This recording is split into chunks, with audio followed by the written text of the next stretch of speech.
Hello everyone, welcome back to another video for the British Council's Learn English Teens website and their YouTube channel. Now in today's video I wanted us to discuss revision and studying generally. How do you study effectively? So for those of you who don't know, I am currently at university and exams are just around the corner.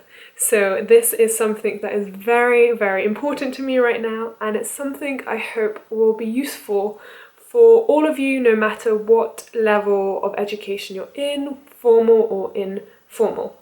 So I wanted to share some of my tips that have really helped me to get through this rough period. So the first thing that has helped me immensely this year is writing down my daily goals. Now the way I do this is by writing my 5 study related goals for the day on my whiteboard. I think it's important to limit it to a maximum of 5 because there are only so many hours in the day, and if you write too much, you might get overwhelmed. I personally like using a whiteboard because I like the satisfaction of just rubbing out my goal once I've achieved it, but you can easily do this with a jotter, with a diary, a planner, or even on a scrap piece of paper.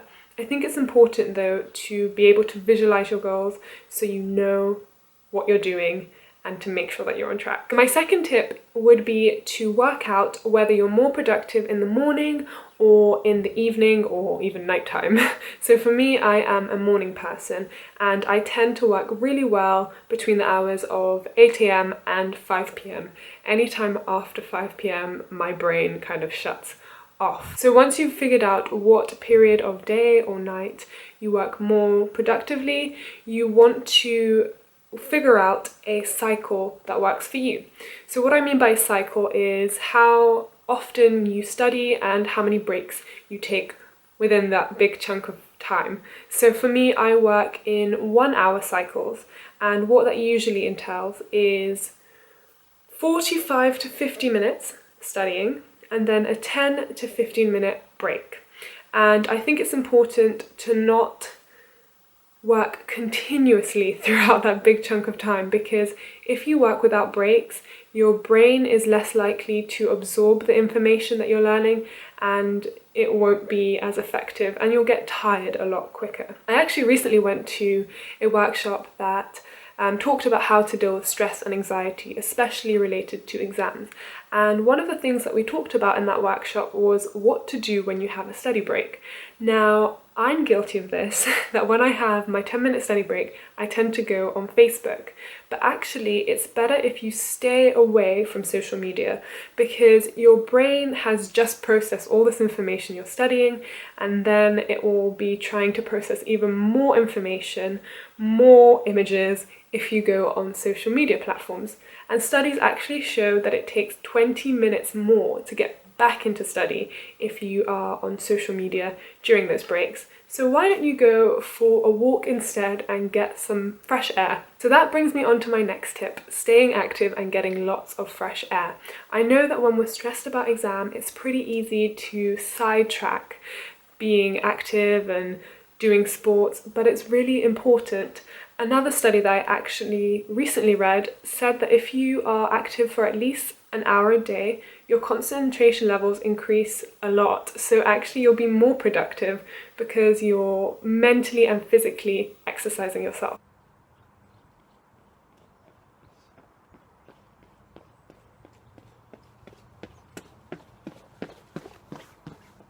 Good morning guys, it's early in Scotland and I've decided to wake up before starting my day of studying and to go for a run, hence why I'm a bit out of breath. But I just wanted to show you the view because I've run to the beach and it is so beautiful. As well as being energized for the day, it's a really nice way to start the day when there's just a beautiful sunrise.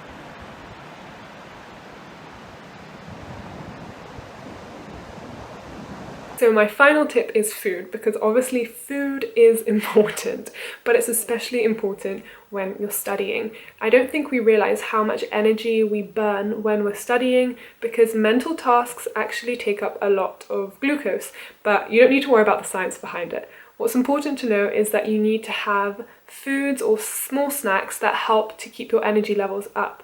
So I find that nuts are a great snacking snack if you're not allergic to them, of course. But alternatives could be dry fruit, fresh fruit, even vegetables. I love snacking on carrots and celery, you know, some hummus. Smoothies and juices are another good snack. And on that note, of course, make sure you're drinking lots of water and you're staying hydrated, because that's just good for your overall health anyway. So guys, I hope this video has been useful. Please comment below, leave your tips that help you to be effective and efficient when studying, and hopefully you can help someone else out.